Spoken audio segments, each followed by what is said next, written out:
very good පුතේ. එතකොට sentence එක කොහොමද අපි ලියන්නේ structure එක? Tell me.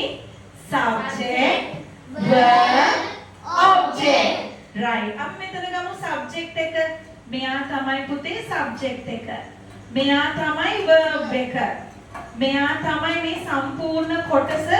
කවුද මේ sentence එකේ? Object එක. දැන් අපි object part එක විතරක් එන්න මෙතනට හැමෝම අහගන්න. ඔන්න object part එකට ආවා. Object part එකේ food කියන්නේ මොකක්ද?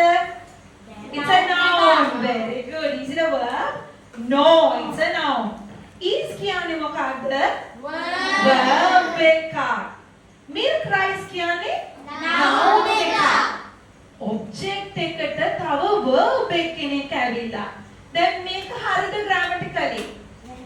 වැරදි. ඔයාලා ටිකක් ලොකු වෙනකොට තව ලොකු ස්ට්‍රක්චර්ස් ඉගෙන ගන්නකොට ඒක ටීචර් කියලා දෙන්නම්. දැනට ඔයා ඔළුවට දාගන්න ඕනේ මෙතන එහෙම අස්සේ verb එකක් දාන්න බෑ. ඇයි ඒ sentence එකේ verb එක තියෙනවනේ. මොකක්ද verb එක? like. ඔයා මෙතන is දාන එක හරිද වැරදිද? එතකොට ආයි verb එකක් දාන එක හරිද වැරදිද? වැරදි. very good. හරි.